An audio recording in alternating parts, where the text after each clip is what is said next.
네, 안녕하세요. 반갑습니다. 종합토론 세션을 맡은 황덕순입니다. 노동연구원에 오랫동안 재직을 했고 또 이런 자리에서 종합토론 사회를 맡게 돼서 무척 영광으로 생각합니다. 37주년 다시 한번 축하드리고요. 종합토론을 시작하도록 하겠습니다. 종합토론 순서는 그 토론의 자료집을 보니까 초청장에 있는 그 명단 순서대로 진행을 하면 될 것 같습니다. 그리고 우리한테 90분의 시간이 있으니까요. 90분 가운데 이제 각 토론자분께 한 8분 정도씩 말씀하실 수 있는 시간을 드리고 토론문을 지금 6분 정도 주셨고 우리 노동부의 권진호 과장님 그다음에 그 아이로 스티븐 토빈 두 분께서는 이제 토론 자료는 없으신데 그대로 그 순서대로 7번째, 8번째 이렇게 말씀하시면 될 것 같습니다. 네, 우리나라 인구 감소, 특히 이제 생산 가능 인구 감소가 이제 상당히 빠르게 진행될 것으로 예상이 돼서 많은 분들이 걱정도 하고 또 우려도 하고 있습니다. 그래서 그에 대한 대안으로 어떻게 더 많은 분들이 일할 수 있도록 할 것인지 하는 것이 이제 중요한 고민의 하나고 또 하나는 또 일하는 분들이 어떻게 좋은 일자리에서 또 더 좋은 능력을 가지고 일할 수 있게 할 것인지 하는 것도 이제 중요한 고민의 대상입니다. 제가 최근 통계를 보고 약간 충격을 받았는데 OECD에서 25년 인플로이먼트 아웃룩을 보면 고령화를 주제로 다루고 있습니다. 그런데 이 성인들의 평생학습 참여율, 그러니까 공식 교육기관이 아닌 곳에서의 이제 훈련, 난포멀 트레이닝에 대한 참여율을 보니까 우리나라가 25에서 54세까지는 그 OECD 국가 가운데 가장 낮고요. 그다음에 이제 55에서 64세는 폴란드를 이어서 두 번째로 낮은 것으로 나타났습니다. 그리고 또 일자리에서도 이 숙련 인력, 숙련 일자리에서 일하는 사람들의 비중이 OECD에서 가장 낮은 것으로 조사가 됐습니다. 일할 사람도 줄어드는데 그 일하는 사람까지도 훈련에 대한 참여율이 낮고 또 일자리의 질도 낮다면 상당히 미래를 기대하기 어려울 수 있다 이런 걱정이 됐습니다. 그래서 오늘 토론회에서 여러분들이 좋은 발표를 해주셨고 또 토론자분들도 우리에게 도움이 되는 많은 말씀을 해주실 걸로 기대를 합니다. 토론을 시작하겠습니다. 먼저 이철희 교수님 모셔서 말씀 듣겠습니다. 예, 초대해 주셔서 감사합니다. 무엇보다도 개원 기념일을 축하드리고요.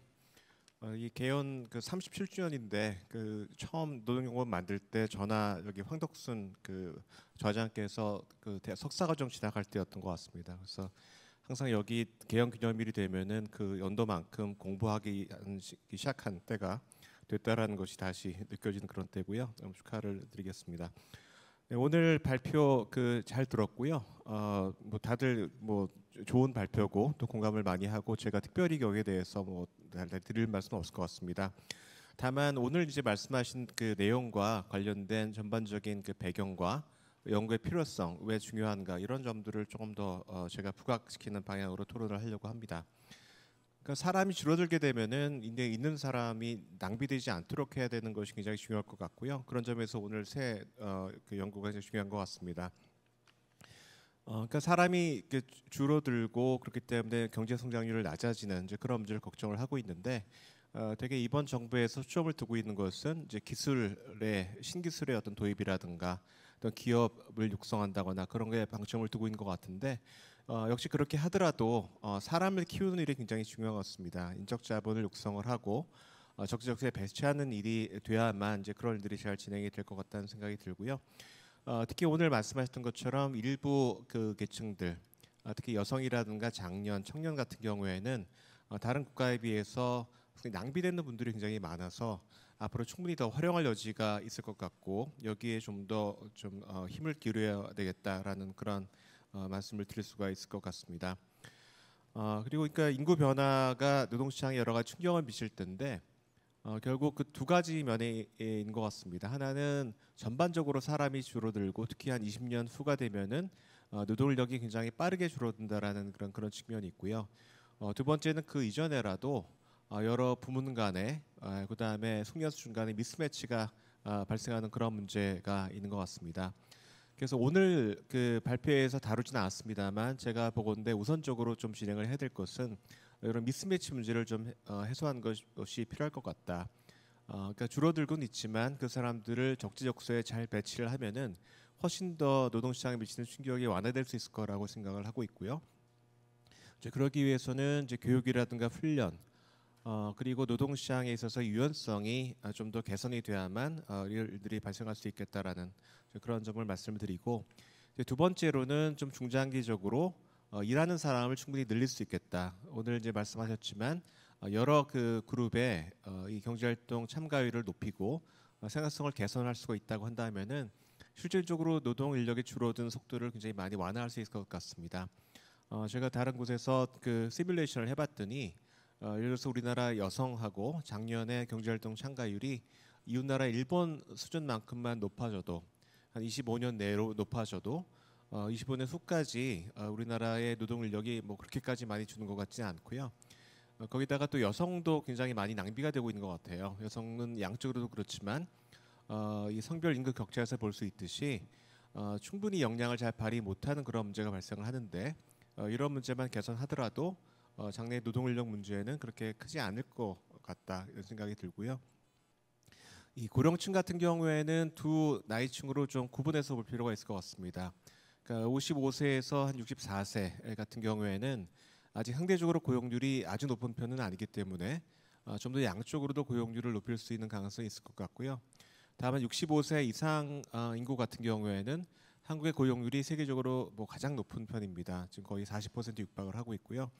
그렇기 때문에 이분들 같은 경우에는 뭐 고용률을 양적으로 높인 것보다는 지금은 이제 생계형으로 생산성이 낮은 분들이 주로 많이 나가 있는 그런 사정을 좀 바꾸어서 좀 더 생산성이 높은 분들이 일을 할 수 있는 그런 방향으로 바꾸는 그런 변화가 좀 필요하지 않나 그렇게 생각을 하고 있습니다.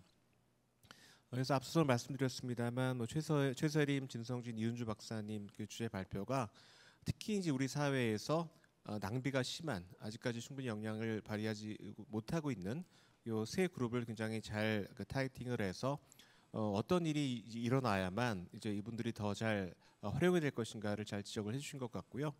그래서 이것이 앞으로 이제 그 정책적으로도 많이 좀 반영이 됐으면 좋겠다라는 생각이 듭니다.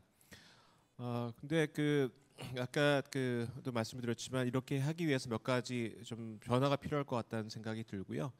그런데 이은주 박사님 발표에서 좀 나왔습니다만 일하는 환경이 좀 많이 바뀌어야 할 것 같다는 생각이 듭니다. 지금 과거에는 사람이 넘쳐났기 때문에 특정한 조건을 만족하는 사람들만 일을 해도 상관이 없는 그런 시절이 있었죠. 그렇지만 앞으로 이제 그렇지 않고요.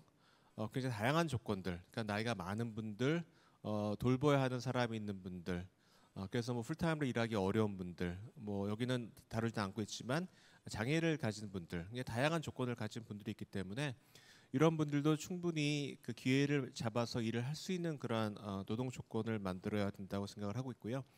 그러기 위해서는 뭐 일하는 시간이라든가 일의 강도, 일하는 방식이라든가 내용을 일하는 사람에게 좀 맞춰주는 이제 그런 그 노동 환경으로의 전환이 필요하다라고 생각을 합니다. 근데 그러기 위해서 물론 기업이 굉장히 많은 그 이 부담을 지어야 하는 것은 사실인데요. 근데 인구 변화의 미래를 내다본다고 한다면은 이제 이런 그 일자리 변화에 투자를 하는 것은 굉장히 좋은 투자라고 생각이 됩니다. 앞으로 그 이런 기업들의 경쟁력을 높이는 데도 도움이 될 수 있을 거라고 생각을 하고요. 그리고 모든 그런 그룹을 다 고용률을 높이는 그런 방향으로의 정책만으로 가면 좀 어렵다고 생각을 하고요. 나이 드신 분들 가운데서도 아까도 말씀드렸듯이 65세가 넘어간 분들 가운데는 굉장히 건강하지 못하고 생산성도 낮고 그런 분들이 있습니다. 근데 생계 때문에 어쩔 수 없이 일을 하셔야 되는 그런 분들이 많이 있고요. 이런 분들 같은 경우에는 사실은 우리나라의 그 복지와 사회보장 제도가 좀 더 뒷받침해줘서 일을 이제 더 이상 안 하고도 빈곤에 빠지지 않을 수 있도록 해야 된다고 생각을 하고요. 그렇기 때문에 그 전반적으로는 소위 그 노동시장에서 유연성을 강화하고 이제 거기서 이제 경쟁을 좀 강화하는 이제 그런 식으로 해서 생성을 높이는 한편 다른 한편으로는 좀 그 사회 안전망을 강화를 해서 이런 분들이 혹시라도 탈락을 하게 되거나 어려움을 겪을 때 뒷받침하는 그런 노력도 같이 진행을 해야만 뭐 장기적으로는 그 많은 사람들이 낭비되지 않고 충분히 역량을 발휘하는 이제 그런 노동 시장으로 바뀌지 않을까 하는 생각을 합니다. 그래서 오늘 발표 잘 들었고 연구하시느라고 수고 많이 하셨습니다. 네, 감사합니다. 네, 토론 감사합니다. 정확히 7분 써주셨고요. 제가 오늘 참석하시는 분들 되게 아는 분들인데다가 오랜만에 연구원에 와서 좀 흥분한 것 같습니다. 저희 우리 토론자분들을 소개를 안 드리고 시작을 해서 시간이 조금 지나긴 했습니다만 토론자분들을 순서대로 우리 참석자분들께 소개를 드리겠습니다. 먼저 토론을 맡으신 분은 뭐 잘 아시는 서울대 이철희 교수님이셨고요. 두 번째로 우리 연구원 OB이기도 합니다. 청소년 정책연구원의 김기현 박사님이십니다. 네, 세 번째는 그 박은정 교수님이고 뭐 우리 연구원하고도 여러 가지 뭐 연구를 같이 많이 하신 분입니다. 네.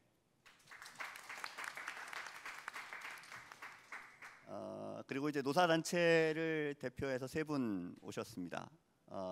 항노총에서 유정엽 정책본부장님 와주셨습니다. 그리고 경총에서 임영태 본부장님. 그리고 민주노총에서 우문숙 부장님 오셨고요. 노동부에서 권진호 통합고용정책국장님 참석해 주셨습니다. 그리고 마지막 토론자분은 ILO의 아태사무소 이코노미스트입니다. 스티븐 토빈 씨 모셨습니다. 네, 다시 토론으로 들어가서 우리 두 번째로 김기현 박사님 모시겠습니다. 예, 소개받은 한국청소년정책연구원의 김기현입니다. 앞서 이제 OB 멤버로 소개를 좀 해주셨는데요. 제가 99년부터 2005년까지 노동연구원에 근무를 했었고요. 벌써 37년 그 개원 기념 세미나가 이렇게 열리고 있어서 굉장히 감회가 새롭다는 말씀 먼저 드리면서 오늘 토론 진행하도록 하겠습니다. 오늘 주제가 이제 인구 변화 관련된 부분인데 제가 이제 청소년 정책연구원에 있다 보니까 아무래도 저출생 문제에 대한 관심이 굉장히 많습니다. 근본적으로는 이제 저출생 자체에 대한 그 문제 해결과 관련해서 가족 형성 여건을 좀 개선하는 것이 일단 굉장히 중요한 부분이지 않을까 하는 생각이 들고 또 한편에서는 개인의 어떤 그 생산성에 대한 부분이 뒷받침되지 않으면 이제 사회가 지탱할 수 없기 때문에 역량 강화에 대한 필요성 부분도 아마 중요한 이슈일 것 같고요. 오늘은 이제 그 특별히 또 관심을 가지고 또 세 편의 이제 발표가 그 주목하고 있는 부분은 그 나고자 없이 모두가 이제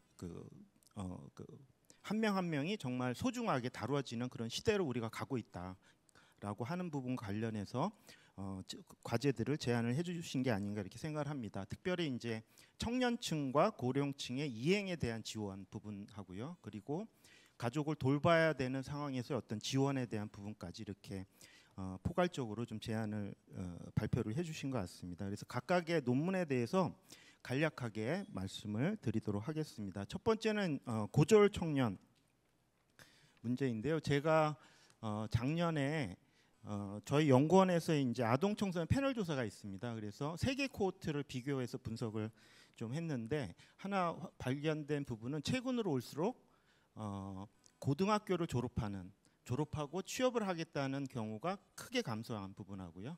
그 다음에 대학원을 진학하는 그 선택에 대한 부분도 크게 감소한 부분을 발견했습니다.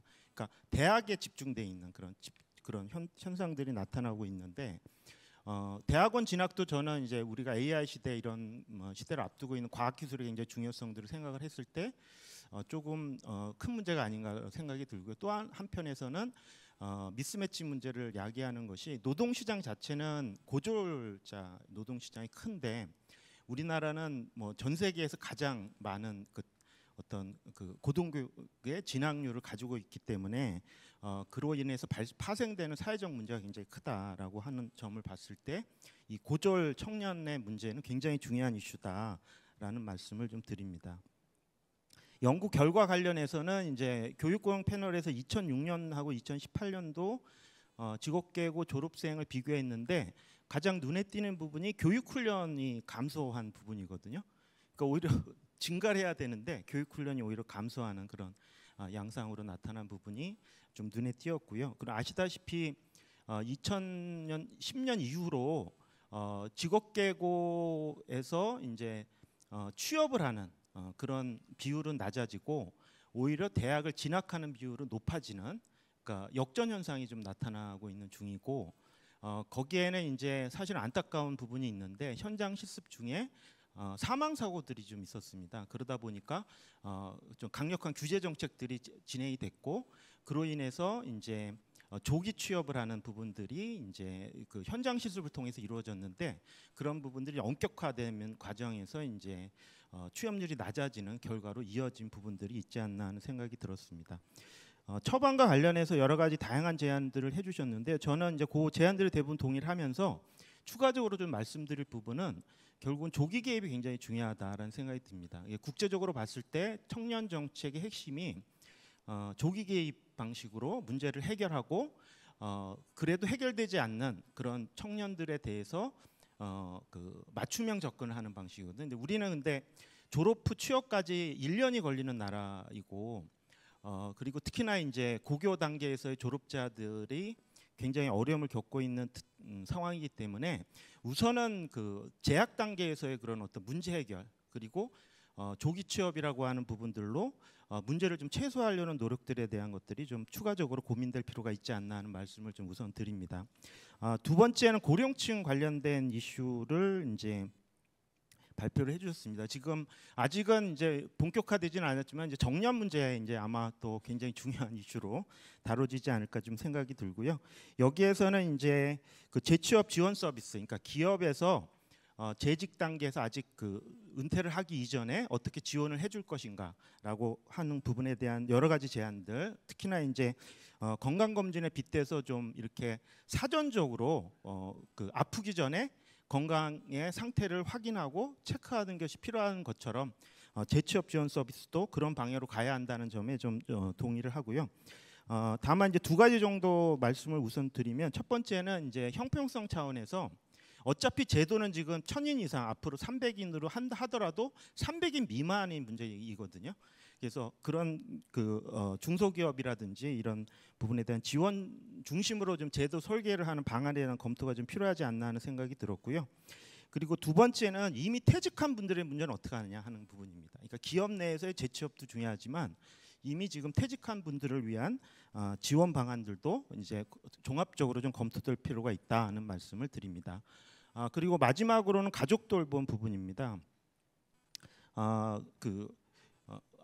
가족을 돌본다라고 하는 것이 사실 두 가지, 그러니까 돌봄의 대상이 되는 경우가 있고, 그 다음에 또 한 가지는 이제 돌보는 사람의 문제가 있을 것 같은데, 여기서는 돌보는 사람을 지원해주는 그런 제도에 대한 부분들을 좀 말씀을 해주고 있습니다. 우선 돌봐야 될 대상에 대해서 동거인까지 좀 확장하자라는 부분하고, 소득 보전 지원에 대한 방안들을 외국처럼 좀 해보자, 이런 제안들. 그리고 마지막으로는 사용주의 그 허용 예외 범위를 엄격하게 좀 판단하도록 하자. 이 세 가지의 제안에 대해서 대부분 저도 동의를 하는데요. 다만 이제 문제는, 돌봄 문제는 사실은 기업 안에서만 이루어져서는 안 되고 지역 사회에서 이렇게 뒷받침이 되지 않으면 해결되지 않는 과제라고 생각을 합니다. 이와 관련해 최근에 영케어로 청년 그 가족 돌봄 청년의 문제에 대한 이슈들도 있었고, 또 내년부터는 돌봄 통합지원법이 시행이 됩니다. 그래서 굉장히 큰 지금 이슈가 앞에 놓여져 있기 때문에 고용노동부와 보건복지부와 같이 이 돌봄 문제에 대한 종합적인 대책을 마련하는 것이 필요하다는 말씀으로 마무리하도록 하겠습니다. 감사합니다. 네, 고맙습니다. 토론문 중에서도 약간 보완적인 발언 중심으로 말씀을 해주셨고요. 역시 정확히 8분 써주셨습니다. 네. 다음으로 우리 박은정 교수님. 네, 반갑습니다. 소개받은 박은정입니다. 저는 전공이 이제 노동법입니다. 그러다 보니까 약간 보는 시각 자체가 지금 앞에서의 이런 발제문에서 박사님들께서 주로 연구를 하셨던 부분과 차이가 있지 않을까라는 생각도 들기도 하는데요.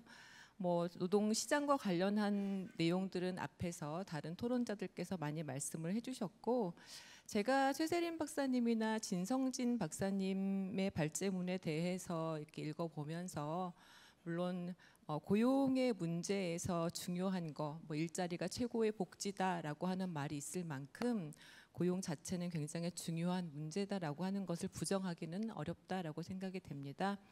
다만 이러한 일자리 문제에서 항상 일자리의 수, 일자리의 양의 문제와 일자리의 질, 즉 차별과 격차 해소 문제라고 하는 게 늘 양립되어야 됨에도 불구하고 항상 따로따로 논의되는 것 같은 그런 느낌을 받아서 좀 우리 사회의 어떤 한계 같은 것이 있지 않나라는 생각이 들었습니다. 먼저 최세림 박사님께서 말씀해 주신 여러 가지 내용들, 특히 고졸 비진학 청년이라고 하는 사회적 소수 집단에 대한 발제가 굉장히 인상적이었고, 특히 직업개교 졸업생 가운데에서 다문화 가정, 또 탈북민 가정 같은 취약 집단의 비중이 상당히 높았다라고 하는 것이 발표 내용 중에서는 굉장히 인상적이었습니다. 또 전체적으로 취업 후의 지속적인 연령이나 학력을 이유로 하는 차별, 또 불안정 고용에 노출되어 있다고 볼 수가 있었는데, 여기에서 우리 사회에 구조적 한계가 있지 않았나라는 생각이 들었습니다. 그래서 최세림 박사님께서는 노동시장 내 일자리 다양화라든지 맞춤형 고용 서비스, 장기적 관점에서 접근을 강조하고 계시는데요. 물론 여기에 이견을 제기하기는 어렵지만 처음에 말씀드렸듯 이런 격차가 지나치게 큰 현재 청년 집단에게 중요한 거는 바로 이제 일자리의 질적인 측면에서 양과 함께 이 격차 해소 문제라고 생각이 되었습니다. 이 근로 조건의 격차, 즉 대기업이나 영세기업 간의 격차, 또 학력에 따른 차별의 문제, 이런 것들을 완화하고 고용 형태나 취업의 종류, 기업의 규모 문제로부터 어느 정도 자유로운 고용 환경 수립이 좀 선결 과제로서 함께 논의되어야 되지 않을까라는 생각이 들었습니다. 두 번째, 진성진 박사님의 발제에서도 굉장히 인상적이었던 것이 이제 건강검진의 이제 일자리 재취업 지원 서비스 문제를 같이 비유해 주신 것이 굉장히 인상적이었고, 저도 어디 가면 꼭 써먹어야 되겠다라는 생각을 했습니다.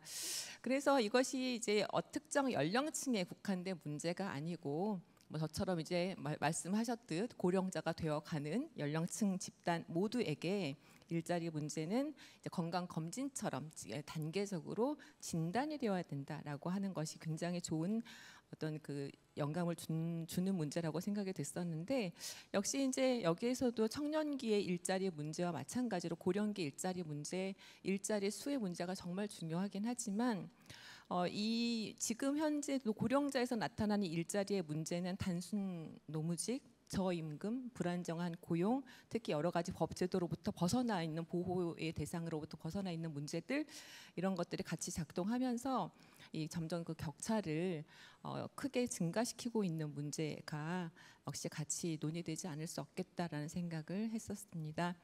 따라서 이러한 이제 취업과에서의 그 소수자 집단, 취약계층의 문제들이 어려운 문제인 것 같습니다. 일자리가 늘 잘 보장되어야 된다라는 얘기가 항상 나오긴 하지만 그와 함께 일자리의 질 문제 또한 언급하지 않을 수 없어서 이와 같이 이제 뭐 좀 이념적이고 선언적인 문제라고도 생각될 수 있긴 하지만은 항상 이런 격차 해소 문제가 같이 수반이 되면 좋겠다라는 생각을 했었습니다.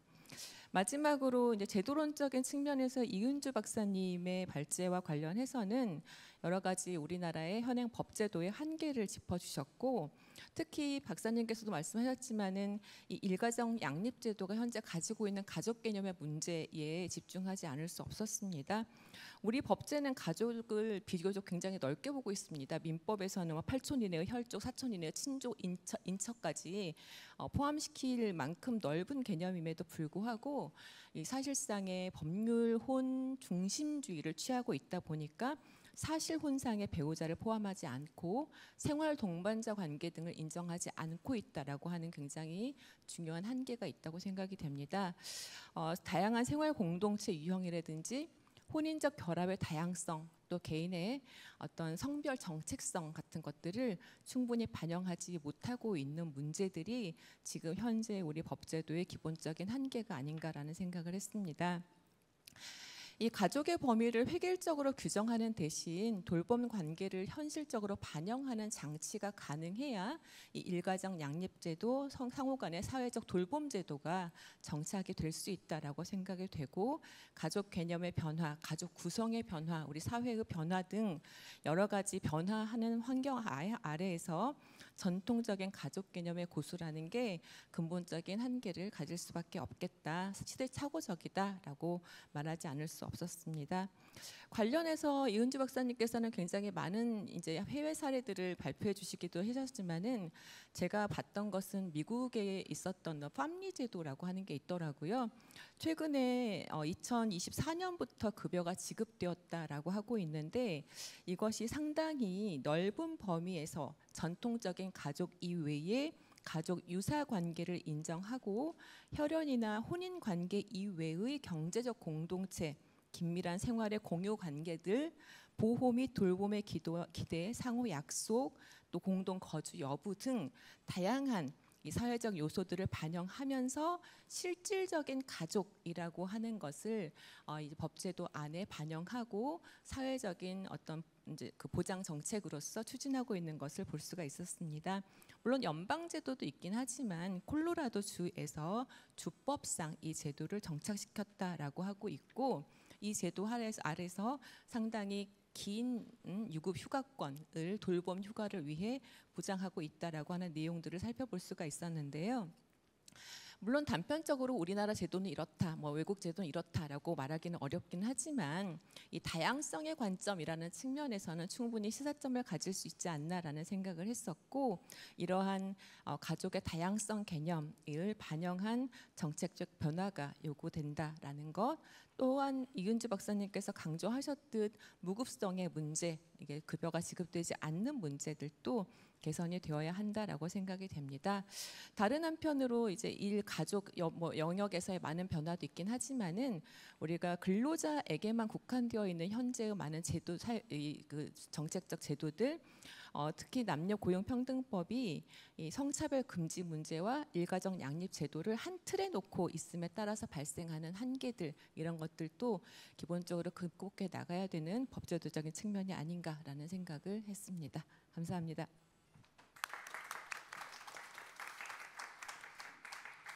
네, 고맙습니다. 마찬가지로 시간을 잘 지켜주셨고요. 미국 콜로라도주의 흥미로운 사례, 그리고 또 근로자뿐만 아니라 전체 일하는 사람들의 일가정 양육과 관련된 문제 제기를 더불어서 해주셨습니다. 이제 세 분의 노사단체에서 오신 토론자들을 모시겠습니다. 먼저 한국노총의 유정혁 본부장님 모시겠습니다. 예, 반갑습니다. 한국노총의 유정혁 본부장입니다. 지난번 36주년 그 기념 세미나에 이어서 37주년에도 오게 되었습니다. 지난번에는 AI와 노동에 관련된 세미나가 있었고, 오늘은 뭐 생산인구 감소 시대에 이제 노동 고용 정책에 대응 관련된 토론회를 참여하게 돼서 영광입니다. 예, 그 오늘 여러 가지 발제를 해주셨는데요. 저는 그 첫 번째 발제인 고졸 청년 고용 대책과 관련된 부분하고 고령자 고용 정책과 관련된 부분에 대해서 주로 말씀을 드리겠습니다. 첫 번째 이제 그 발제자께서는 고졸 청년, 특히 이 청년 고용 취약계층을 중심으로 말씀을 해주셨는데요. 전 좀 전반적인 청년 대책과 관련된 의견을 드리겠습니다. 최근에 현 정부가 뭐 일자리 첫걸음 보장 대책이라고 해서 청년 고용 대책에 대해서 발표를 했습니다. 그런데 그 언론이나 제가 좀 보기에도 그 역대 정부의 청년 고용 대책과 큰 차별이 없지 않나라는 좀 생각이 들었습니다. 현 정부의 청년 고용 대책은 장기 미취업 청년의 발굴하고 이들을 회복하는 대책을 세우겠다. 그리고 AI 역량을 강화하고 해서 고용 창출을 시키겠다. 재직 청년의 권리를 더욱 강화하고 보호하겠다 등등의 내용이었습니다. 그 지난 정부에서도 청년층의 노동시장 유입 촉진 방안을 발표한 바가 있고 이런 장기 미취업 청년들을 발굴 지원하겠다는 내용에서 좀 유사성이 있는 것 같고요. 그리고 달라진 내용은 좀 AI나 AI 전환 전문 인력을 훈련시키고 이거 훈련 인턴 채용으로 이어지게 하는 경로를 만들어 나가겠다라는 새로운 좀 발표를 해주셨는데 이는 과거에 또 신산업 기반 일자리 창출 정책과 약간의 유사성이 있지 않나라는 생각이 듭니다. 그러나 중요한 것은 그동안에 이런 여러 역대 정부에서 장기 미취업 청년들에 대한 대책을 발표하고 실행을 했는데 이제 큰 효과를 보지 못한 이유에 대해서 좀 면밀히 분석을 하고 이 취업쓴 청년이 계속 늘어나고 있는 문제에 대해서 어떻게 분석하고 이 효과를 분석하고 제대로 된 대책을 세우는 것이 중요하지 않을까 생각이 들고요. 특히 이제 발표해 주신 것처럼 대졸 그리고 그 고졸 같은 청년 이 다양한 그 계층별 청년 노동자들에 대한 대책을 분석하고 대책을 만들어 놓는 것이 필요하지 않을까 생각이 듭니다. 사실 장기 미취업 청년 지원을 발굴하고 지원하는 것은 중요하긴 한데 굉장히 실질적으로 이제 고용으로 연결되기 어려운 점들이 많이 있다고 생각합니다. 이들이 사실 장기간 경력을 쌓지 못했고 학교 교육으로부터 나와서 이제 훈련과 인턴 채용 그리고 장기 경력을 쌓아서 장기 고용으로 연결되는 이런 선순환 구조에 들어가야 되는데 아예 들어가기가 힘든 상황에 놓여 있기 때문에 이러한 대책은 굉장히 어렵긴 한데 그리고 최근에 그 또 AI 활용 같은 것이 늘어나면서 이게 숙련 경력직 같은 경우는 더욱더 업무 효율화를 시키면서 일을 잘 극대화하고 다른 사람 도움 없이도 잘 많은 일을 하는 반면에 신규 채용 그 청년 노동자들 같은 경우에는 그 신규 채용도 줄어들고 신규 인력들이 들어가서 이제 새롭게 숙련을 익힐 기회가 굉장히 떨어지는 것이 현실입니다. 따라서 청년 인력의 장기 노동 시장으로 이행되도록 하기 위한 근데 저해되는 요인들을 여러 가지로 분석해서 좀 대책을 세울 필요가 있지 않나 생각이 들고요. 그런 것 중에 이제 발제자께서는 복지 통합형 맞춤형 고용 전략 관련돼서 말씀을 해주셨는데 그것에 대해서도 적극적인 공감을 하면서 저는 훈련과 지원 중심의 이제 현 대책을 좀 이 기업의 고용 책임을 좀 제도화한다는 측면으로 바라볼 필요가 있다. 기업에 대해서 훈련 책임을 부여하고 이에 대해서 정부 지원을 포함해서 지원을 하면서 채용과 연계해서 채용에도 관련된 책임도 좀 부여하는 방식으로 제도를 설계해야 되지 않을까라는 의견을 드리고자 합니다. 두 번째는 그 고령자의 고용 유지 제도를 위한 정책 방향과 관련돼서 말씀을 드리겠습니다. 저는 본인이 희망하면 적어도 연금을 받을 수 있는 나이까지는 일할 권리를 국가가 보장하는 것이 이 고령자 고용 정책의 기본 방향이고 우리나라 정년 제도를 두고 있는 우리나라 같은 정년 제도의 기본 원칙과 방향이 되어야 된다고 생각합니다. 그래서 현 그 이재명 정부에서도 65세 법정 정년을 단계적으로 연금 수급 연령인 65세까지 단계적으로 연장하겠다라는 그 공약과 국정 과제를 제시한 것으로 보입니다. 발제자께서는 이게 정년 그 계속 고용 유지 방식에 대해서 정년 연장 방식과 재고용 방식의 장단점 등에 대해서 제시해 주셨는데 새 정부가 법정 정년을 단계적으로 연장하는 입법을 추진하겠다라고 한 것은 뭐 인구 변동 지금 우리나라의 인구 변동과에 대비해서 고령자의 고용 유지를 하면서 노후소득 보장을 이들의 노후소득을 보장하는 핵심 정책 방향으로 정년의 단계적 연장 방안이 반드시 필요하다라는 것이 이 정책적 판단이었다고 생각합니다. 그리고 정년 연장이라는 방식이 모든 노동자에게 정년까지 일할 수 있는 기회를 그나마 가장 보편적으로 보장하는 제도로서 역할을 하기 때문이라고 보여지고, 뭐 중소기업 이런데 대기업 중이나 공기업 중심으로 정년이 이게 장기 근속이 보장되고 중소기업이나 이런 곳은 잘 안 되지 않냐 이런 얘기를 하는데, 그것은 이제 기업의 경영상 이유, 아까 그 발표에서 나왔듯이 기업의 경영상 이유 때문인 것이지 이 정년을 보장할 수 없는, 본인이 원하지 않거나 보장할 수 없는 상황이 초래된 것이 기업의 경영상 이유인 경우가 많다는 것을 좀 것으로도 알 수 있을 것 같습니다.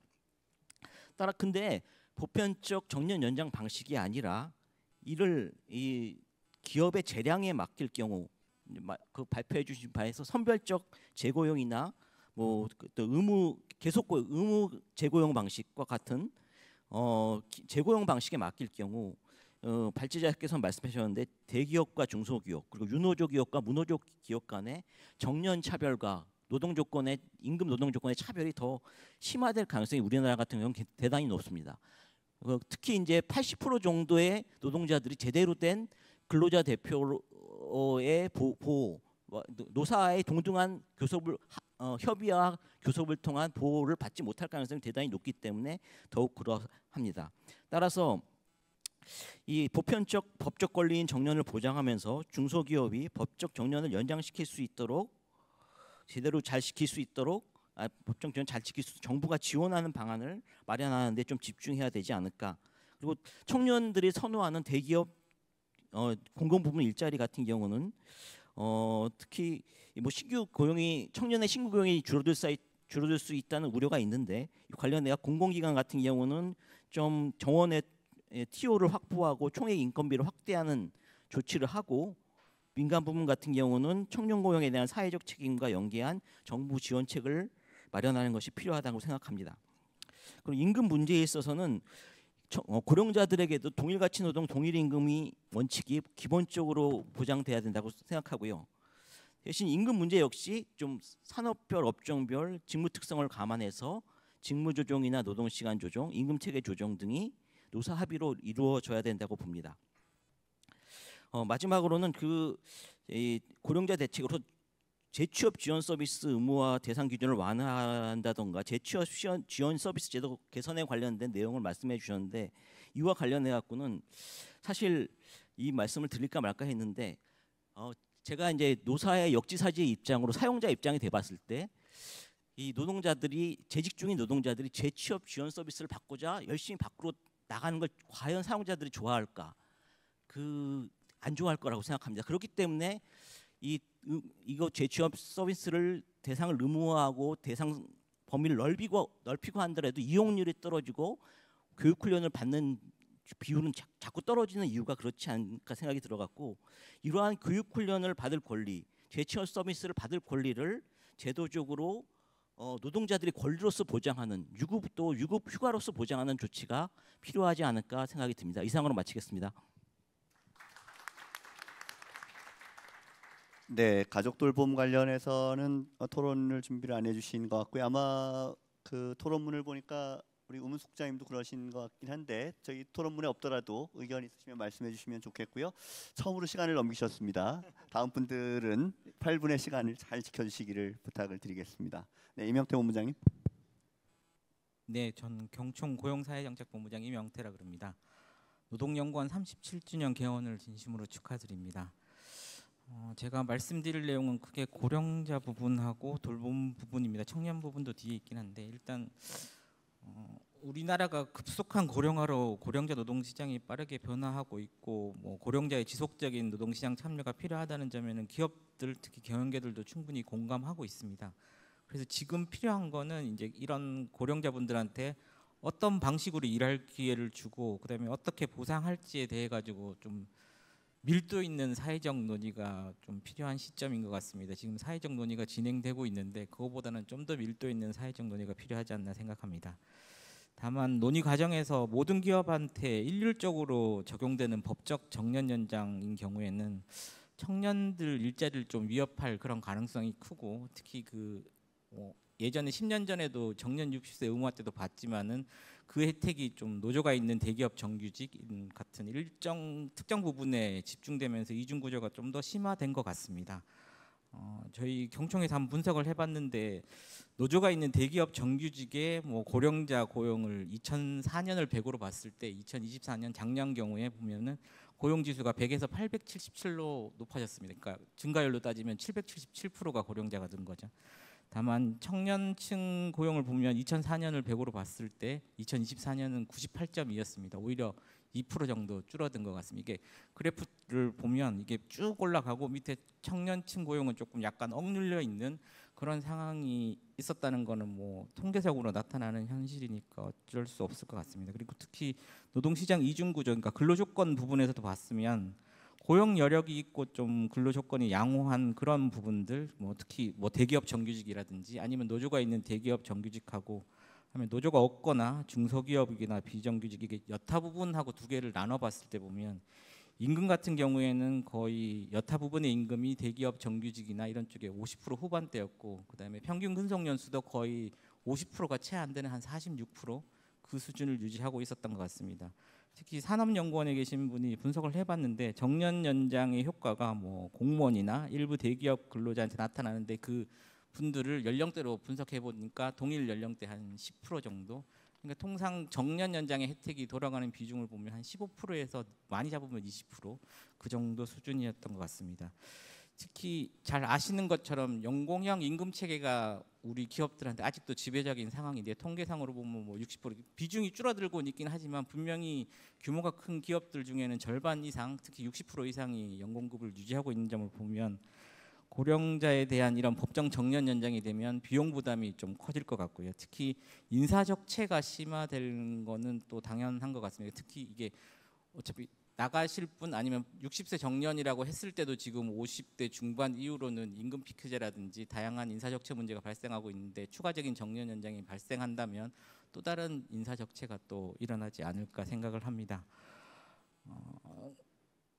그래서 저희 경영기에서 항상 말씀드리는 거는 고령 인력을 활용하는 방식이 꼭 법정 정년 연장만 있는 건 아니거든요. 특히 청년층에 대한 이런 채용의 부정적 영향을 최소화하기 위해서는 좀 퇴직 후 재고용 방식으로 예전에 10년 전에는 법정 정년 연장을 해봤으니까 이번에 고령자에 대한 일자리를 줄 때는 또 다른 방식으로 한번 시도해보는 것도 필요하지 않을까 생각을 하고요. 특히 이런 진행 과정에서 임금의 연공성을 좀 낮출 수 있는 법적 조치들이 분명히 필요할 것 같습니다. 그러니까 예를 들어 가지고 뭐 일할 사람을 좀 선발하고 임금 부담을 완화하는 법적 조치가 분명히 동행된다면 기업들도 좀 고령자에 대한 그 고용이나 이런 부분을 확대하기가 좀 더 쉽지 않을까 생각합니다. 그런 법적 조치의 가장 큰 예가 저희 취업규칙 변경 절차를 할 때 보면 지금 거의 근로자 과반수나 아니면 노조의 동의를 받아야 되는 그런 취업규칙 불이익 변경 조항들이 있습니다. 이게 보면 예전에 뭐 1977년인가에 대법원 판결로 인해 가지고 법상으로는 없었습니다만 1989년 법 개정을 통해 가지고 근로기준법 94조 1항의 단서 조항으로 들어온 조항이거든요. 그런 걸 감안하면 이번에는 조금 한번 여기 또 한번 그 검토를 완화하는 걸 검토해 보는 게 필요하지 않나 생각을 합니다. 특히 기업들의 생각을 보면 그 고령자에게 일자리를 제공하는 제도 자체가 뭐 고령자의 부족한 노후 소득을 보장하는 조치에 그쳐서는 안 된다고 생각하고요. 특히 청년을 포함한 세대 간 균형과 상생이 전제돼야 된다고 생각합니다. 특히 이런 고용 정책 자체가 특정 세대만을 위한 제도가 돼서는 안 된다고 분명히 생각을 합니다. 발제문에도 아까 있는 것처럼 재취업 지원 서비스 같은 걸 고도화하고 의무화 대상 기업에 대해서 비용 부담을 완화한다는 점에 충분히 공감합니다. 다만 그 재원을 고용보험에서 활용하기보다는 좀 일반 회계를 통해 가지고 고용보험 재정이 그렇게 좋은 편이 아니거든요. 일반 회계를 통해서 하는 게 좋지 않을까 생각합니다. 돌봄과 관련해 가지고는 그 일생활 균형 제도 수준 자체는 OECD 국가들 중에도 상당히 저희 우리나라 자체가 보면 상위권에 그러니까 제도는 잘 갖춰져 있는 것 같습니다. 근데 그 제도를 실질적으로 기업에 계신 분들이 활용을 할 때 그 사용률을 보면 사용률이 아주 떨어져 있는 것 같거든요. 그러니까 좀 더 추가적인 제도를 더 넓히는 것보다는 기업 현장에서 사용률이나 이런 걸 더 높일 수 있는 기업 문화를 좀 만드는 데 집중하는 게 좋지 않을까 생각을 합니다. 특히 대기업보다는 중소기업에 계신 분들의 사용률 자체가 훨씬 더 떨어진다는 점을 보면 이런 제도 실행 여력이 좀 부족한 중소기업에 대해서는 정부 차원에서 뭐 대체 인력 공급을 확대한다든지 아니면 지원금 제도를 더 확대하는 그래서 기업 부담을 줄여준다면 이런 제도 확대 속도를 못 따라가는 사용률을 좀 더 높일 수 있는 좋은 선례가 되지 않을까 생각합니다. 마지막으로 청년층 관련해서는 쉬었음 청년 중에서도 거의 3분의 1 가량이 고졸 청년들입니다. 이런 고졸 청년들이 진로를 좀 쉽게 탐색하고 노동시장에 쉽게 진행할 수 있도록 맞춤형 고용 지원 서비스가 필요한데요. 그 고용부에서 지금 하는 사업들이 하나 있습니다. 뭐 미래내일 일경험 사업이라는 게 있는데 이게 뭐 인턴형도 있고 기업 청년들한테 교육 훈련을 시키는데 이게 보면 기업들한테 채용을 강제하는 게 아니라 청년들이 어느 기업에 이력서를 낼 때 그 이력서 중에 그 어떤 교육 훈련 프로그램을 이수했다는 경력을 하나 쌓게 하는 형식이거든요. 그 기업에 들어가 가지고 경력을 쌓기 힘들다면은 교육 훈련 프로그램이나 이런 걸 통해 가지고 직무를 이미 한번 받아봤다 아니면 직무를 한번 수행해 봤다는 그런 경력을 확보하는 차원에서 이런 고용 지원 서비스 같은 게 좀 더 대폭 확대되었으면 좋겠습니다. 이상입니다.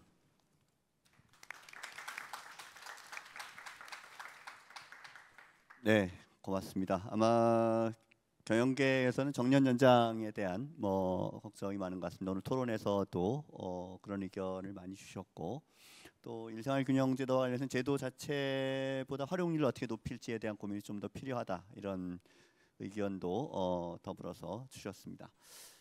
다음으로 민주노총의 우문숙 국장님 모시겠습니다. 네, 반갑습니다.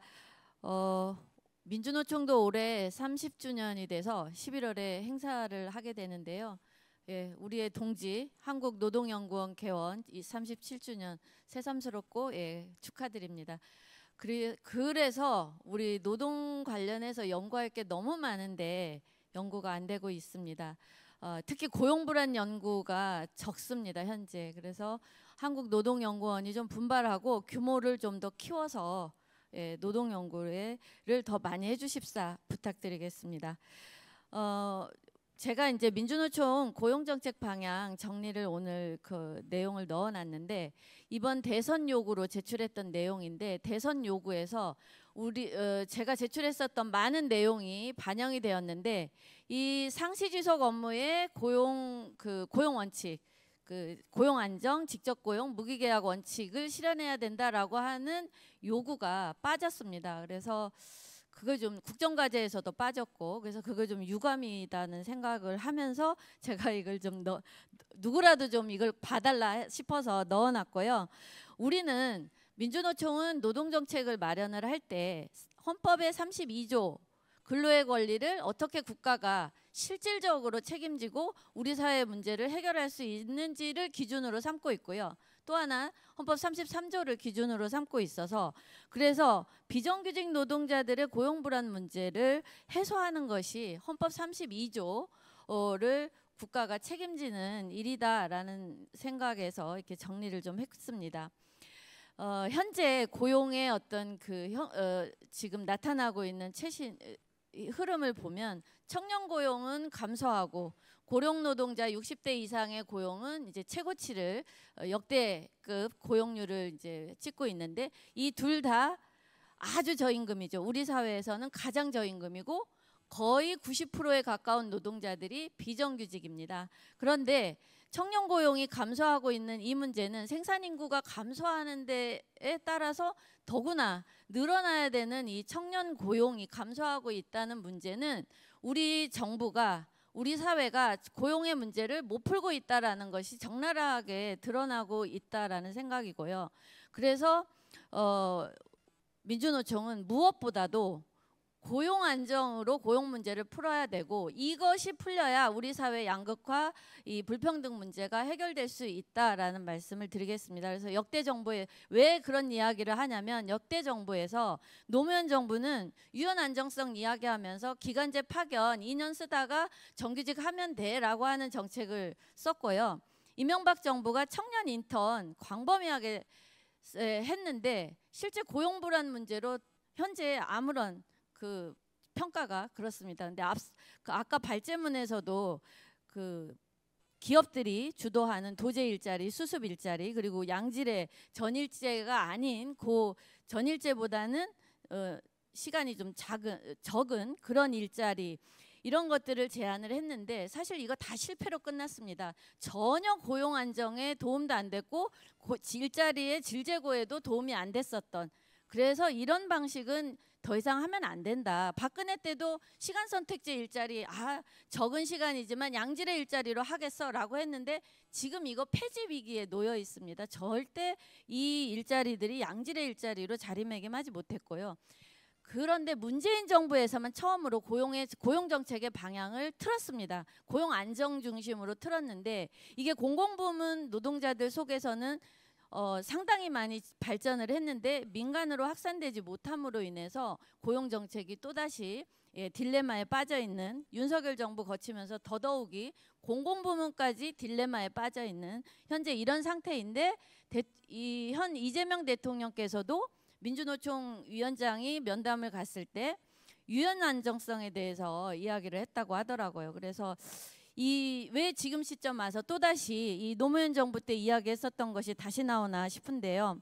이제 그런 점에서 다시 한번 정부가 이 고용 정책에 대해서 질재고를 해야 된다는 말씀을 드리고 그리고 이제 청년 노동자들 관련해서 앞서 고졸 그 비진학 노동자들의 비진학 계층에 대해서 이야기해 주신 거하고 오늘 고령 노동자들을 주제로 이야기한 것에 대해서는 특히 이분들이 사회적 목소리가 대단히 거의 없다시피 한 이런 노동자들의 주목해 준 점에 대해서 대단히 감사를 드리면서 청년 노동자들 민주노총이 조사를 해보면 대부분 첫 번째가 고용 안정을 꼽고 있고 우리의 이제 특성화고 노조 이 청년 노동자들이 있는데 이 노동자들의 대부분의 일상을 보면 계약직 일자리를 반복하면서 계속 학원을 다녀요.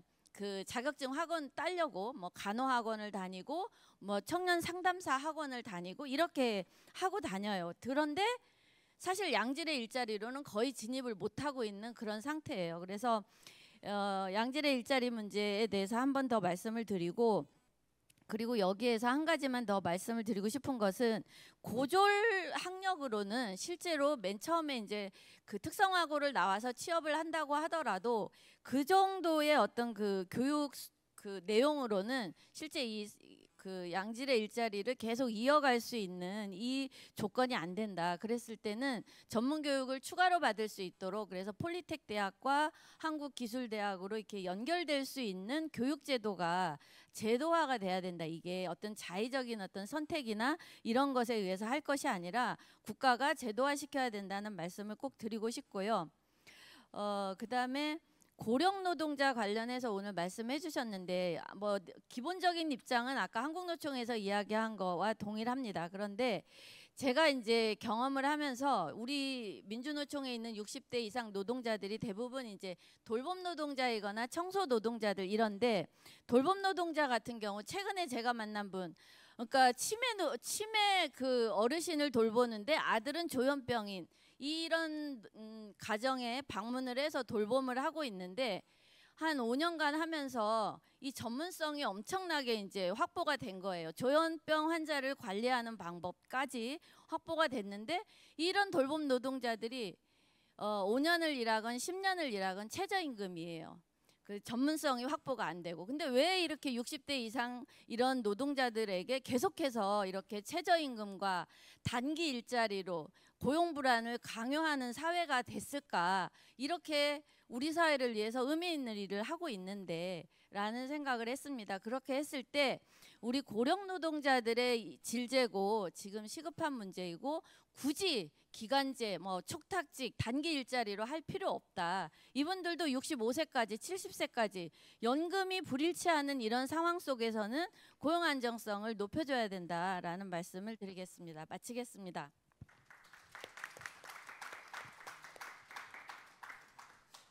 네, 고맙습니다. 정부의 고용 정책에 대한 말씀하고 그다음에 어쨌든 이 고용 안정에 대한 중요성을 강조하는 말씀을 주로 해주셨습니다.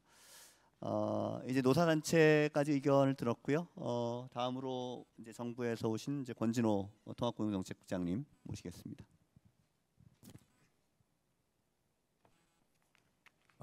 들리시죠? 예, 제가 오늘 오면서 그 운세를 보니까는 여러 사람을 만나면서 여러 얘기를 듣게 되고 번뇌에 빠진다 이런 운세가 나오더라고요. 그래서 오늘 발표 들으면서도 상당히 참 고민도 많이 되고 이게 가능할까도 있고 이거 뭐 좋은 아이디어신데 이런 것도 있습니다. 그래서 일단 우리가 생산인구 감소 시대에 대응하는 고용노동 정책의 기본적인 방향성에 대해서는 상당히 공감대는 있는 것 같아요. 그러니까는 어떻게 그 경제 그 활동이 좀 낮은 부분들에 대해서 뭐 고령자의 일하는 거, 그다음에 청년들의 시어스 인구들, 청년들의 어떻게 노동력 활용을 늘릴 건지, 그다음에 여성들을 어떻게 하면 늘릴 건지 이런 부분들에 대한 이제 방향성들은 기본적으로 공감이 다 있는 것 같은데 이제 디테일로 들어가 버리면 이제 여러 가지 또 첨예한 부분들도 있고 또 뭐 여러 가지 환경적 요인으로 해서 좀 쉽지 않은 부분들이 있는 것 같습니다. 그래서 오늘 그 최세림 박사님께서 발표하신 고졸 비진학 취약 청년들에 대한 부분들도 상당히 좀 의미 있게 좀 들었고요. 그래서 그 동안에 이제는 어떻게 보면 정부에서 그 정책을 설계를 하게 할 때 크게 좀 관심 갖지 않는 어떻게 보면 사각지대의 영역이었다라는 생각이 듭니다. 대학이나 이제 대학 재학생이나 대학 졸업자를 대상으로 해서 주로 좀 주목을 했었던 것 같고 또 학력 구분 없이 좀 포괄적으로 정책을 설계하다 보니까는 거기서 이제 고졸 비진학자의 특성, 그다음에 그 처한 상황 이런 부분들에 대한 특수성이 좀 반영되지 못했던 것 같고요. 그러다 보니까는 아까 발표에서 훈련 없이 좀 소득을 위해서 떠밀려서 좀 불안정한 일자리에 취업하게 되고 그러다 보니까는 이력서에 한 줄 쓰기도 쉽지 않은 경로가 좀 불분명한 상황들이 좀 있었던 것 같고요. 그래서 이번에 우리 부에서 최근에 제가 직접 관할하는 업무는 아니지만은 우리 부에서 그 청년 그 일자리 첫걸음 보장제라는 거를 좀 발표를 해서 여기서 이제 시어스 민구와 또 구직 청년, 재직 청년에 대한 그렇게 좀 세분화된 대책들을 좀 발표했었던 부분들이 그래도 일정 정도 좀 한번 좀 기여하는 정책들이 아닌가 싶고 또 청년들에 대해서 후학습 기회를 주기 위해서 그 일학습 병행제 고졸 청년 일학습 병행제도 운영을 하고 있는데 이것들도 한번 좀 더 뒤돌아보면서 업그레이드 할 수 있는 그런 좀 기회가 됐다고 생각을 합니다. 그리고 그 고령자 관련해서는 저도 40대 딱 40살 됐을 때 건강보험공단에서 그 생애 전환 건강검진 받으라고 이렇게 날라왔던 게 기억이 납니다. 그래서 그거와 빗대서 해주니까 말씀해 주시니까 너무 쏙 머리에 좀 들어와서 고민하게 됐다는 좀 말씀을 드리고 우리가 이제 지금 고령자 관련해서는 기본적으로 좀 어떻게 접근을 하고 있냐면은 일단 그 주된 일자리에서 계속 더 오래 일할 수 있도록 하는 게 이제 기본적인 가장 정책 방향이고요. 그러다 보면 이제 그래서 지금 그 주된 일자리에 있는 분들이 어떻게 하면 더 오래 일할 수 있을까? 뭐 정년 연장을 포함을 해서 여러 더 오래 일할 수 있는 방식들을 좀 그 지금 이제 고민을 하고 있고 이 부분이 이제는 뭐 노사에서 사회적 논의들이 진행되고 있는 부분들이 있고. 또 하나는 이제 그럼 재직 단계에서 지금 아까 발표에서도 있었던 50대 전후로 해서 조기 퇴직이 좀 많이 발생을 하고 있는데 이분들이 조기 퇴직이 왜 발생을 할까? 그러면 이분들이 이제 50대부터 정책적인 개입을 하면 좀 너무 늦다. 40대부터 이분들이 그 생애 건강 검진처럼 생애 경력 설계를 40대부터 좀 개입을 해야 되겠다라는 이제 그런 방향을 가지고 있고 그래서 이제 재취업 지원 서비스 같은 경우도 지금 50대에 대해서 하고 있는데 지금 이제 두 가지 측면이 있는 것 같아요. 40대 그러니까 기업 입장에서는 아니 나갈 사람을 내가 왜 돈 들여서 이분들한테 서비스를 하지? 이런 게 이제 기업 입장에서의 관점들이 하나가 유지가 되고 있고 또 하나는 근로자 입장에서는 너 재취업 지원 서비스 요번에 신청해 받아야 되면은 내가 요번에 구조조정 대상인가 보다. 나보고 일찍 나가라고 하나 보네. 이제 이러면서 이제 사실 기업 입장이나 근로자 입장에서 이제 잘 맞지 않는 부분들이 있습니다. 그래서 저희들이 이번에 좀 40대까지 좀 내려서 기업에서도 유리하고 본인 근로자에도 유리한 그러니까는 뭐 우리가 지금 세상 변하면서 뭐 디지털 AI 많이 얘기하고 있는데 이런 변화에 맞게끔 내 직무를 업스킬도 하고 리스킬도 할 수 있는 그런 생애경례 설계 서비스를 좀 40대부터 개입을 하는 그런 내용들로 정책 방향을 해서 하고 있고 그래도 조기 퇴직하는 부분들 주된 직장에서 밀려나서 이제 어떤 이유로든 그만두시는 분들에 대해서는 우리가 경력을 그간에 쌓아왔던 경력과 다른 경력으로 진출하시는 분들에게 있어서는 어떤 그 유망 직종 훈련들을 좀 발굴을 해서 그분 훈련을 해서 그 어떤 일 경험을 통해서 그쪽에 좀 적응할 수 있도록 하는 경력 지원제 사업들을 올해부터 좀 하고 있고, 그다음에 이제 또 그 분야에서 계속 더 조기 퇴직을 했죠. 그 분야에서 더 오래 하고 싶은 분들은 이제는 경력 이음제라고 해서 이거는 대기업 중심으로 해서 좀 같이 설계를 해서 하려고 했는데 좀 쉽지는 않은 부분이지만은 그런 부분들 해서 좀 진행을 하고 있다는 말씀을 드리고요.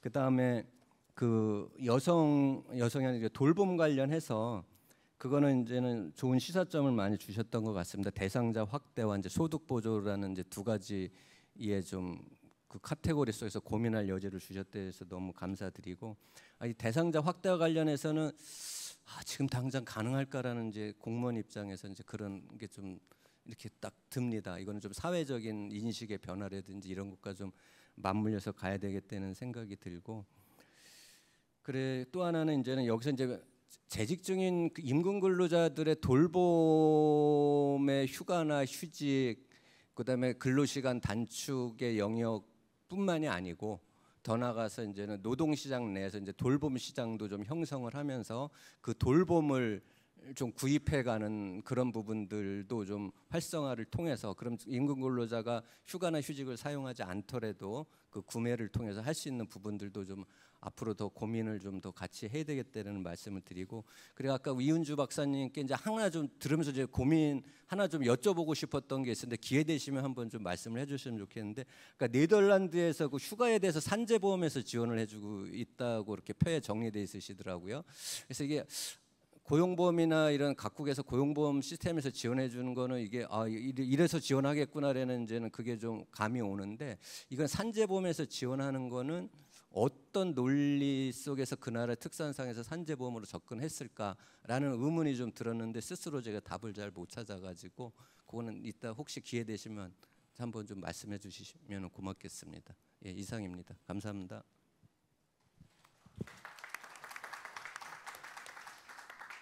네, 정부의 정책 차원에서 뭐 고민되는 지점을 말씀해 주셨습니다. 청년에 대해서는 일자리 첫걸음 보장제 말씀해 주셨고, 고령자에 대해서는 어쨌든 주된 일자리에서 오래 일할 수 있도록 하는 부분 중심으로 고민하고 계시다는 말씀과, 이제 조기 퇴직에 대해서 조금 더 일찍 개입하는 정책에 대한 고민 얘기를 해주셨습니다. 그리고 돌봄과 관련해서는 우리 이은주 박사님께 질문하신 게 있으니까 이건 마지막에 기회를 드릴 때 아마 답을 해주시지 않을까 이렇게 생각이 됩니다.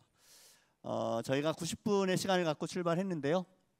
우리 8분의 토론자 분들께서 정말 시간을 잘 지켜주셔서 저희에게 20분의 시간을 남겨주셨습니다. 네, 그러면 일단 우리 발표자 세 분께 조금 더 충분한 시간을 드릴 수 있을 것 같습니다. 뭐 시간을 덜 쓰셔도 물론 좋고요. 발표 순서대로 최세림 박사님부터 한 5분 정도 충분한 시간을 갖고 말씀하셔도 좋고, 많은 분들을 위해서 조금 더 시간을 절약해 주셔도 좋습니다. 네.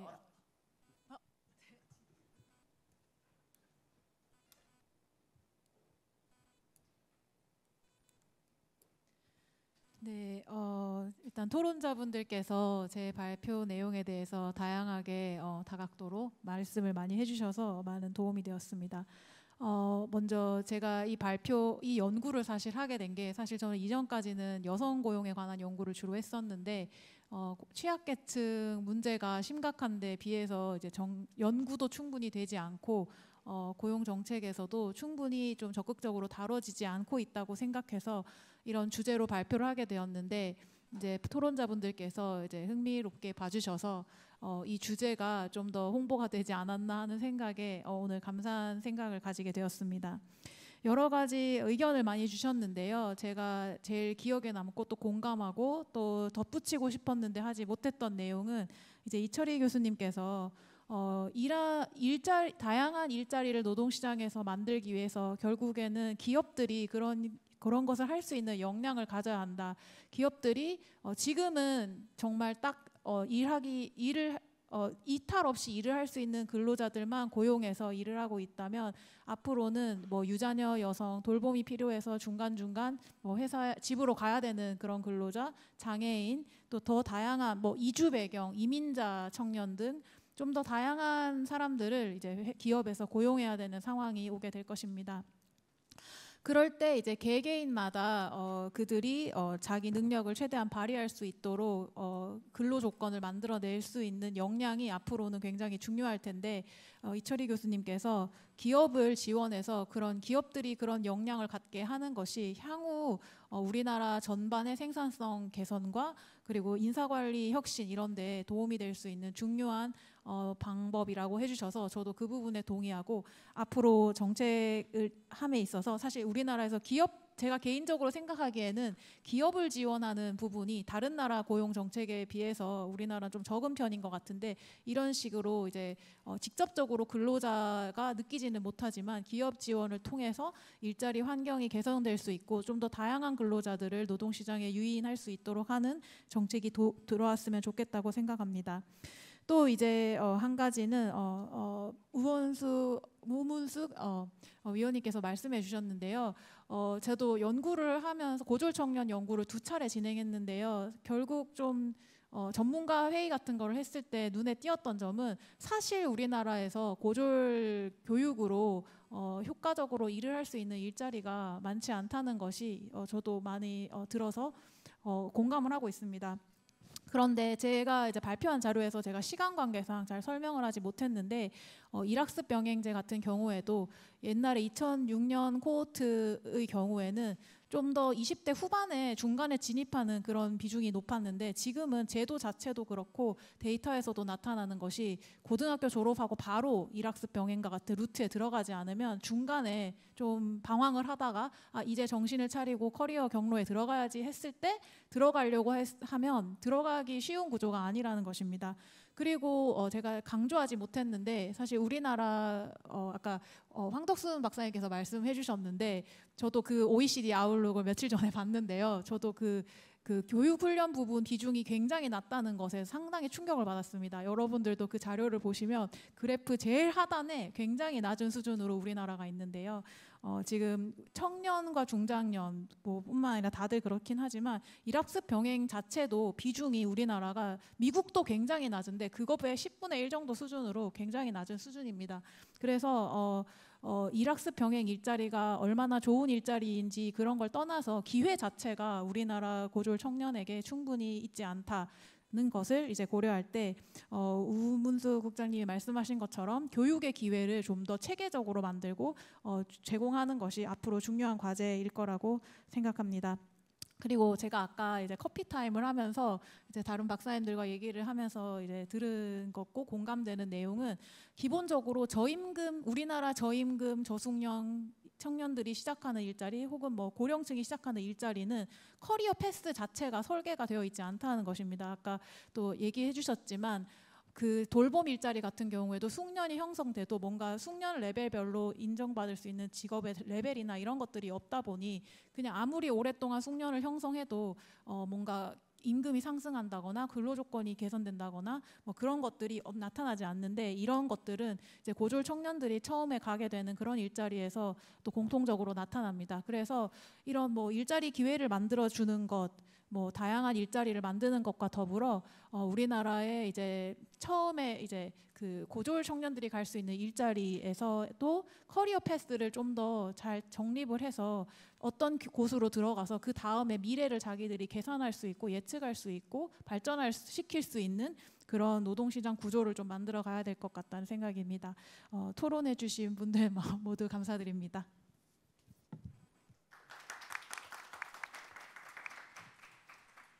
네, 아마 발표 시간이 짧았던 모양입니다. 토론 시간에 충분히 여러 가지 말씀해 주신 것 같고요. 우리 진성진 박사님 모시겠습니다. 네, 저는 두 가지에 대해서 말씀드리려고 합니다. 고령층의 일자리 질에 대한 말씀 많이 주셔서 말씀드리고 싶고요. 세대별 대체 관계에 대해서도 말씀을 드려보고 싶습니다. 일자리 질에 대해서 먼저 말씀을 드릴 건데요. 첫 번째는 근로시간이나 임금에 대해서는 고령자의 선택일 수도 있다는 부분이 있어요. 사실은 물론 굉장히 막 차별받고 그런 자리를 선택하진 않겠지만 유연한, 보다 유연한 풀타임이 아니라 뭐 그런 거라든가 뭐 임금이 뭐 월 200이라든가 뭐 이런 것은 그래도 이제 선택의 여지가 있을 수 있다라는 점. 그러나 두 번째로 그럼에도 불구하고 여전히 낮은 질에 대한 이슈가 여전히 있다고 저도 인정합니다. 그것은 저는 투 트랙으로 접근했으면 좋겠습니다. 첫 번째는 아까 이제 한국 그 민주노총 이제 그 말씀 주셨던 것처럼 보건복지 쪽에서 일어나는 그런 이슈들, 아무래도 그쪽에 종사하는 분들이 많다 보니까 그거나 그런 일자리적인 측면에서 질 자체가 낮은 것은 보건복지 정책이나 관리 감독, 규제 그런 보편적 수단으로 다루는 게 맞다고 생각합니다. 그러니까 고령자에 대한 일자리가 아니라 그 영역에서 합리성을 갖추는 방향으로 가는 게 맞다고 생각하고요. 두 번째 방향은 노동시장의 그런 이제 고령자의 일자리 질이 안 좋은데 저는 노동시장의 수요를 확장시키는 방향으로 갔으면 좋겠어요. 그러니까 고령자의 전문성이 어느 정도 있어야, 그러니까 고령자분들도 준비가 되어 있어야 기업에서 하이어를 할 수 있잖아요. 근데 지금은 거의 만만한 게 택시기사, 만만한 게 버스기사, 만만한 게 뭐 빨리 자격증 취득해서 노인요양보험, 그러니까 노인요양사 뭐 이런 그러니까 요양보호사. 그러니까 이렇게 되기보다는 미리 정기적으로 만약에 준비가 제대로 된다면 노동 수요가 자동적으로 확장이 돼서 기업에서 이분들을 하이어하고 싶다 그렇게 가는 게 좋은 방향인데 너무 좀 희망적인 이야기이긴 하지만 좋은 방향이라는 생각은 듭니다. 세대별 대체 관계에 대한 말씀 드리고 싶은데요. 저는 뭐 있을 수 있다고 생각합니다. 그런 연구들도 있고. 그렇지만 제가 요즘 고민하고 있는 것은 의외로 이게 제로섬이 아닐 수도 있다. 그러니까 고령자를 하이어했기 때문에 청년을 안 한다. 고령자를 덜 했기 때문에 청년을 더 한다. 의외로 이게 제로섬의 이야기가 아니고 청년 고용에 대한 판단은 따로 하시고 고령자 고용에 대한 판단은 따로 하실 수도 있겠다. 근데 그 현상이 그래 보인다. 그런 채널도 있을 수 있다는 생각이 듭니다. 그러니까 연결돼 있는 걸 부정한다라는 것은 아니지만 따로 진행되는 루트도 저는 있다고 생각을 해요. 물론 경제학에서도 그런 거를 발라내려고 뭐 이중차분법이나 여러 가지들을 하지만 저는 아직도 좀 의심스러운 부분이 있거든요. 그러니까 저의 시나리오는 이렇습니다. 중소기업에서는 어떤 일이 일어날 것 같냐면 청년 고용이 준다. 왜? 청년이 지원을 안 하니까 인 거지. 약간 그런 시나리오가 있다는 겁니다. 그럼 고령자는 왜 뭐 많거나 더 그렇게 되냐? 고령자 일을 더 하셨으면 좋겠으니까 연장되는 방향으로 가거나 외국인 고용이 늘어나는 방향이 일어나지 않을까? 라는 생각을 저는 할 수 있을 것 같고요. 그러면 좀 중견이나 대기업에서는 어떤 일이 일어나냐 생각해 봤을 때는 청년 고용이 줄 수 있는 이슈는 고령자를 많이 데려가서가 아니라 자동화를 하시고 뭐 여러 가지 AI 기술을 하시고 효율화를 하시기 때문에 그런 자연스러운 일일 수도 있겠다는 저는 생각을 해요. 그리고 고령자에 대한 그게 이제 연장이 되거나 하는 거는 취업 규칙이나 그런 걸로 묶여 있기 때문에 그게 이제 늘어나거나 계속 이제 끌고 가는 현상이 나올 수도 있다. 그러니까 고령자를 어떻게 해서 청년이 어떻게 됐다라는 채널이 있지만 그게 다는 아닐 것 같다라는 것이 저의 뭐 굉장한 에비던스는 없지만 저의 생각이었습니다. 감사합니다. 뭐 정년 연장 문제가 확실히 핫이슈인 것 같습니다. 플로어에서의 토론도 그렇고 진 박사님도 상당히 강조를 해주셨습니다. 그리고 이 문제는 마이크로와 매크로를 조금 더 구분해서 보면 보일 수 있는 측면도 있는 게 아닌가 싶습니다. 우리가 마이크로한 사례를 보면 대체인가 뭐 이런 생각이 들 사례가 없는 것은 아니지만 또 경제 전체에서 나타나는 효과는 또 다를 수도 있고 여러 가지 측면을 고려해야 되는 게 아닌가 하는 생각이 들고 오늘 상당히 또 활발한 토론이 있었습니다. 마지막으로 이은주 박사님 모시겠습니다. 시간이 조금 여유가 있다고 생각했는데 정말 딱 맞출 수 있을 것 같습니다. 그리고 우리 질문 나왔던 거 포함해서 답을 해주시기 부탁드립니다. 네, 우선 질문 주셨던 거 국장님께서 주신 질문에 대해서 제가 아는 선에서 답을 드리면 일반적으로 이제 고용보험 같은 경우는 뭐 노동시장에서 이탈과 같은 실직 그런 위험에 대응을 하고요. 산재보험에서는 노동 능력의 뭐 일시적, 장기적 그 상실에 대한 위험에 대응을 하기 마련입니다. 그런데 이 네덜란드에서는 가족 돌봄 휴가를 사용하는 그 사유, 돌봄을 그 하기 위해서 근로자가 일을 하지 못하는 그 상황을 일시적인 노동 능력 상실로 여기기 때문에 산재보험에서 휴가 수당이 지급되고 있고요. 예, 답변이 되었는지 모르겠습니다. 그리고 네, 오늘 또 패널 분들 좋은 말씀 주셔서 그런데 그 느낀 점을 말씀을 드리면은 그 두 양대 노총에서 우리나라의 그 양대 노총에서 이 주제에 대해서 한마디 코멘트도 없으셔서 제가 이제 오늘 집에 가면 술을 마실 구실이 생겼다. 신이 났고요. 그리고 또 다른 또 많은 좋은 코멘트들 주셨습니다. 뭐 아까 영케어러와 그 지자체의 협력 그리고 중소기업에서의 지원이 이루어져야 된다는 점과 또 미국의 좋은 사례 등등 또 많은 좋은 말씀 주셔서 제 생각으로는 이 노동법상 가족돌봄 지원 제도의 개정은 뭐 앞으로 꼭 이루어질 거라고 생각합니다. 조속한 시일 내에. 그래서 이 연구는 계속 지속될 거라 생각하는데요. 오늘 주신 말씀 반영해서 더 열심히 연구해 보도록 하겠습니다. 감사합니다.